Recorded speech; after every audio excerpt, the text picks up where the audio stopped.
Hey guys, thank you so much for 100 subscribers. I just made a short trailer about my journey so far, so I just thought that I should share it with you guys.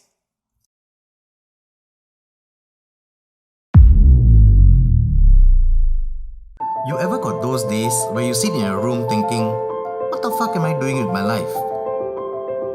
Well, this is one of the better days for me where I roughly can give myself an answer. Ever since I was a young kid, making videos or speaking in front of camera was never my thing. I was always a hyperactive kid, involved in sports, and for some weird reason, I've always loved hard manual work because I'm a strong believer in getting rewarded for the amount of effort put into the success of whatever the job may be. Studying and playing by the book was never meant for me. I did well in ITE though, and was thrown into a polytechnic where I was pretty much lost ever since day one. So I decided to quit and sign myself up as a regular in the army even before my enlistment letter came. But that's a story for another day, when we have another zero behind our subscriber count. I really appreciate everything and want to thank you guys from the bottom of my heart for supporting me in this journey. Every little gesture means something to me. So thank you, everybody.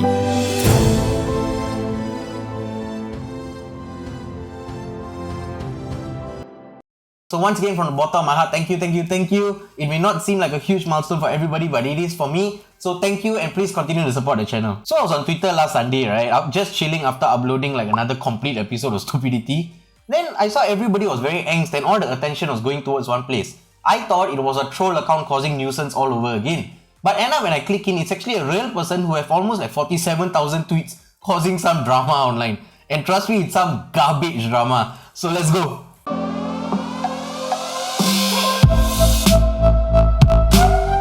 Okay, so this is the main tweet which got everything going, right? She quoted the late Mr. Lee Kuan Yew saying that our society will function smoother if we were 100% Chinese. And also she said that apparently the majority race will not cause racial tensions. She also made another remark directed towards Pretty Please. You will know how I know this later on in the video and you don't want to miss it. Trust me, it's so good. If you simply Google the quote, you'll find that it appears on his book, The Man and His Ideas. If you didn't know, Straits Times has a collection of free books and guess what? They have the exact same book. So me being me, but also we are not going to read the entire book, so let me just summarize for you one chapter where the famous quote lives. Let's get ready to rumble! Okay, so in the book there's this chapter called the Cultural X Factor segment. His main purpose was to find the best approach towards economic and social development. So after traveling around the world and understanding a lot of cultures, he identified culture as a key factor in the success of societies. At that point of time, the model in China was not to beg from the wealthy, but to just kill and take from them. Whereas the Indians, they were begging from the rich to give to the poor because they believe that if you do good, you'll get rewarded in your next life. Which made the Indians not the best of choice to build a society towards economic and social success. That's just called being smart, building up a society from nothing. The societies which were doing really well back then were 100% their own people, so the culture worked for them. But he had doubts on how that would work in a racially mixed society like in Singapore, and that's when he said, if we were 100% Chinese, we would do better. What has this got to do with anything with you lah? You try to build up Singapore also, is it? You still have the cheeks to say that people are wasting their parents' money sending them to school. You're the only one looking like an uneducated right now. Let's not also forget the second part of her tweet, right, where she says that it's not us who make songs to diss another race's traditional celebrations, cause we aren't insecure. Pretty Please has like 2 separate releases last year and this year during Chinese New Year. One of it with saying that she got E8 for her results, and another one saying that how single she is. What I completely don't understand is, how are you deeming that as insecure? Because she's like basically giving people like you ammo to shoot her, right? But I guess that just doesn't apply here lah, cause you're like stupid. Many people are also saying that she's a racist for saying things like this, but I completely disagree to that. Racist people are actually pretty knowledgeable about their rival compared to people like this. These type of things are just pure garbage. I don't know why you say things like this, because this is one war you're never gonna win, and I'm the type of person who like to prove it instead of just saying it, so I did a little experiment just for you.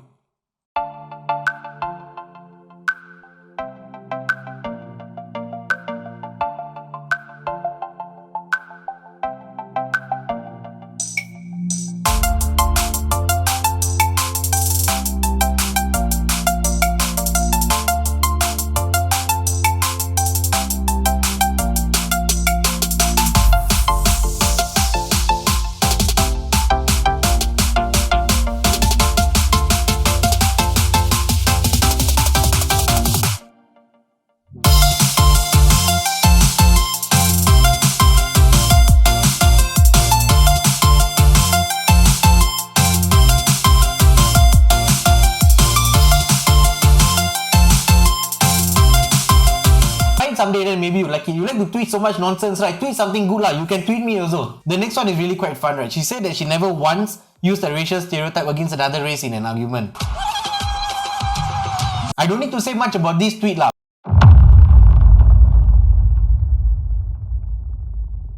But fun fact, both the tweets were just a couple hours apart. And then this is one of the biggest and very fierce insults, asking us to go back and worship Pretty Pleaser's feathers, right? When she has the same damn thing in her handle. She still takes it another step further to scold another Indian girl to go f herself and ask her to go back to learn about racial harmony. All this is very contradicting to me, right? Again, you're the only one here sounding like a stupid ass.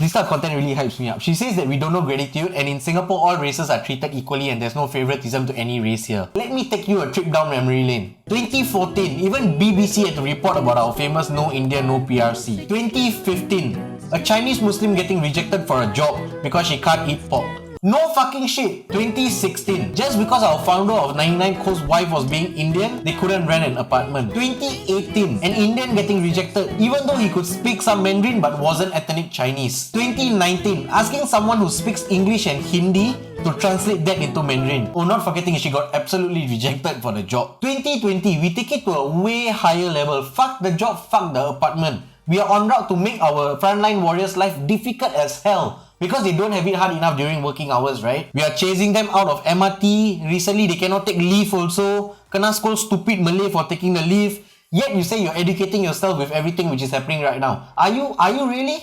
Honestly, everyone watching this, if you happen to be in a place where situations like this happen, where somebody is scolding them like get out the MRT or the bus or like anywhere, right? Just stand up for them and help them because they really do deserve it. Everyone does dumb shit, but this is just way overboard. And right before you say why Indians never do anything stupid in MRT, man, have. 100% have. I cannot tahan that guy lah. And just to address the part where you said Chinese need to walk away if they don't have an apartment available, it's a damn HDB policy, you fucking dumb nut. I don't know if you use your brains and think before you tweet, right? You said that first of all, if you stoop down to racism and stereotyping, how much better off are you compared to China or Chinese people? Do you even understand what you're implying by saying this in the first place? I honestly don't think anybody needs to feel fucking empowered regardless of race while defending anything which violates them. Especially when speaking to someone like you, who's extremely insensitive to everything which is happening around us right now. Shut the fuck up, bitch. And in all honesty, I really feel bad for the Chinese people watching this video because they're going to feel so fucking embarrassed. But I love you all, please subscribe and share the video, thank you. Even though you private your account, the internet has 10,000 ways. A simple search brought up your 2018 tweet, which I think you should really look into. You said it yourself. You said that I'm going to keep my mouth shut because nothing good comes out of it when I'm angry. So I'm actually going to give you the benefit of the doubt here to stop being stupid. So on the bright side of all of this, a restaurant named Kitchen Kuma is actually giving out free biryanis to all healthcare workers. So please do let your fellow friends in the line of work know about this. After getting chased out of bus, MRT, now cannot take leave also, at least let them go and have a good meal lah. During all of this which was happening, she just flamed everybody and then just private her account. Probably because all the replies coming in was just too smart, she couldn't comprehend it anymore. All of us also have friends from different races, but there are some people who just deserve to be put in their place, just like this monkey. So if you feel embarrassed watching this video, please don't, because it's specifically meant for the group of monkeys. Thank you so much for taking the time off to watch this video. I hope you enjoyed it so far. Share it around and subscribe to my channel. I do release new videos every week, and you can also follow me on my socials for updates. And I'll catch you guys next week. Peace!